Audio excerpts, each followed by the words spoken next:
Green Park Coaching Center, All India First Rank, 720 out of 720. Number of students joined MBBS in 2024, 1951. Green Park Coaching Center. மலேசியாவில் தையல் வேலைக்கு சென்று தனது கணவர் மர்மமான முறையில் உயிரிழந்தது குறித்து விசாரணை நடத்த கோரியும் அவரது உடலை மீட்டு தர கோரியும் 2 பெண் குழந்தைகளுடன் திருச்சி மாவட்ட ஆட்சியரகத்தில் பெண் ஒருவர் கண்ணீர் மல்க கோரிக்கை மனு அளித்துள்ளார். புள்ளம்பாடி பக்கம் வெங்கடாச்சலபுரம் கிராமத்துல இருந்து வரேன். எங்க வீட்டுக்காரர் வந்து 2 மாசத்துக்கு முன்னாடி வெளிநாடு போறேன், மலேசியா போறேன்னு சொல்லிட்டு போனாரு. மார்ச் 8ஆம் தேதி போனாரு. 2 மாசமா நல்லபடியா தான் வேலை செஞ்சுட்டு இருந்தாரு. எனக்கு 17ஆம் தேதி நைட் வரைக்குமே போன் அடிச்சுட்டு இருந்தாரு. நேத்தி காலையில இருந்து போன் எடுக்காம இருக்கு. 6 மணில இருந்து போன் பண்ணிட்டு இருந்தேன், எடுக்காம இருக்கு. அந்த ஓனருக்கு அவங்களுக்கு மாத்தி மாத்தி பண்றேன்.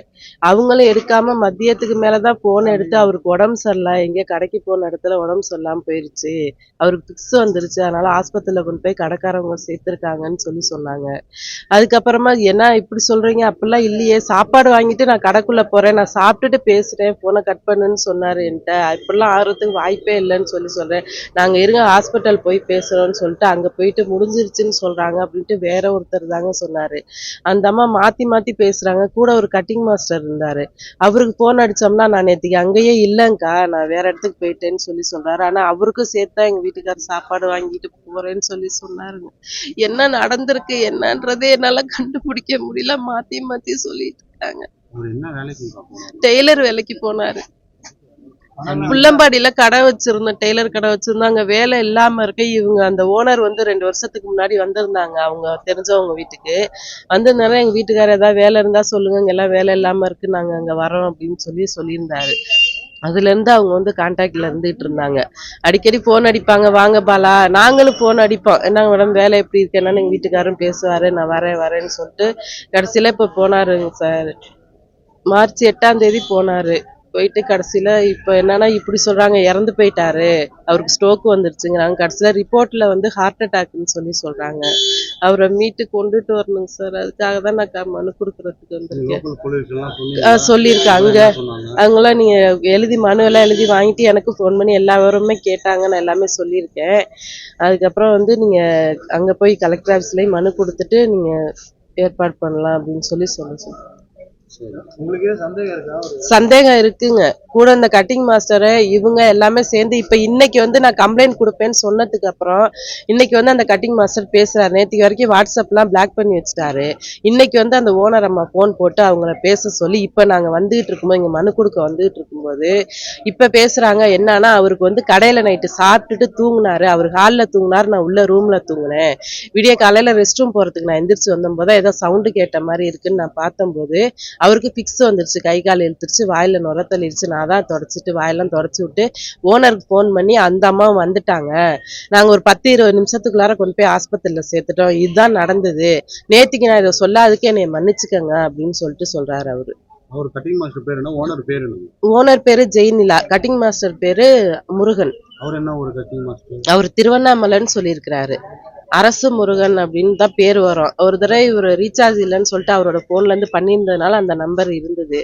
அதுக்கு பண்ணி தான் நான் நேத்தி கேட்ட நேரம் எனக்கு சரியான முறையில பதில் சொல்ல. நேத்தி காலையில என்ன சொன்னாங்கன்னா அவரோட பேக் எல்லாம் இங்க இல்ல, அவர் வந்து பின்பக்கம் கதவு வழியா எங்கே போயிட்டாருன்ற மாதிரி சொன்னாங்க. அப்படிலாம் போறதுக்கு வாய்ப்பே இல்லை, என்கிட்ட சொல்லாம எதுவுமே செய்ய மாட்டாரு அப்படின்னு. நீங்க தான் எப்பயுமே கேமராவில் பார்த்துக்கிட்டு இருப்பீங்களே, என்ன செய்யறாங்க, எத்தனை மணிக்கு கடை திறக்கிறாங்கன்னு முதற்கொண்டு எல்லாமே பார்ப்பீங்களே.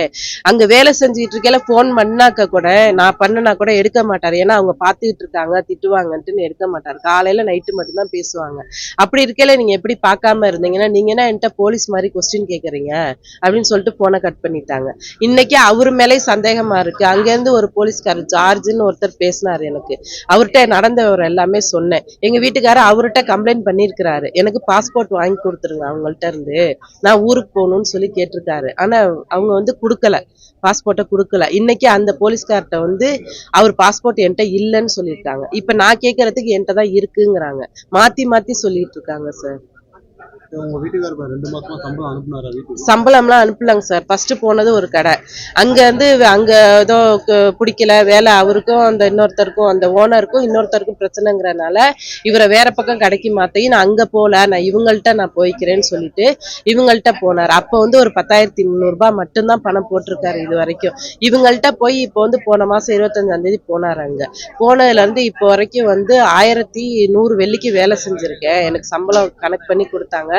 1100 வெளில வந்து உங்களை அங்கேருந்து நீங்க எங்க பஸ் பிடிச்சி வர்றதுக்கு உங்களுக்கு எவ்வளவு செலவு பண்ணியிருக்கோம், நீங்க சாப்பாடு செலவுக்கு 450 வெள்ளி வாங்கியிருக்கீங்க. அதுல மீதி வந்து உங்களுக்கு அவங்க வந்து ஒரு 2000 வெள்ளி பணம் போட்டு இவரை எடுத்திருக்காங்க. அதுல ஒரு 600 வெள்ளி நாங்க பிடிச்சிக்கிறோம்னு சொல்லிட்டு எந்த ஒரு பைசா கூட இந்த மாசம் அவங்க எதுவுமே கொடுக்கல. அதே போன் பண்ணி சொன்னாரு, எதுவுமே கொடுக்கல, நான் இந்த மாசம் நல்லபடியா வேலை செஞ்சுட்டு இருக்கேன். இப்ப பொது மன்னிப்பு கொடுத்தாங்கன்னா நான் அதுல கூட நான் ஊருக்கு வரதுக்கு பாக்குறேன், பாஸ்போர்ட் கொடுத்துட்டாங்கன்னா போதும் அப்படின்னு தான் என்கிட்ட கடைசி வரைக்கும் பேசினாருங்க. உங்களுக்கு எத்தனை குழந்தைங்கம்மா? அவங்க என்ன பண்றாங்க? 2 பொம்பளை பிள்ளைங்க இருக்காங்க சார். பாப்பா ஃபர்ஸ்ட் இயர் படிக்குது, பெரிய பொண்ணு. சின்னது இப்பதான் 9வது முடிச்சு 10வது போகுதுங்க சார். கவர்மெண்ட்டுக்கு எதாவது கோரிக்கை வைக்கிறீங்களா? ஆமாங்க சார், அவரை மீட்டு தரணும். இப்ப எனக்கு ஏதாவது நிதி உதவி செய்யணுங்கிறதுக்கு தாங்க சார் கேட்டு வந்திருக்கேன் நானு. எப்படியாவது அவரை கொண்டு வந்துட்டா போதுங்க சார். என்னால முடியும், நீ இந்த அளவுக்கு கொண்டு வந்து விடுவாங்கன்னு நினைக்கல சார். எங்கேயுமே என்ன வெளியிலயே விட மாட்டாரு சார், அப்படிதான் வச்சிருந்தாரு.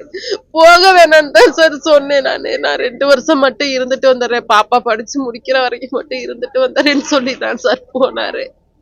இப்படி ஆகும்னு தெரியலங்க சார். பாத்துக்கங்க, எங்களுக்கு தெரியாது, உங்க சொந்தக்காரவங்க இருந்தாங்கன்னா வர சொல்லிருங்கன்னு சொல்லிட்டாங்க. அவங்க நாங்க எதுவும் பார்க்க மாட்டோம், நீங்க என்ன போலீஸ் மாதிரி என்கிட்ட கேக்குறீங்க, அவர் பேக் இல்லைன்னா இப்ப பேக் தான் உங்களுக்கு முக்கியமான்னு சொல்லிட்டு கேக்குறாங்க. நீங்க தானே சொன்னீங்க பேக் இல்ல ஆள் இல்லன்னு சொன்னீங்க.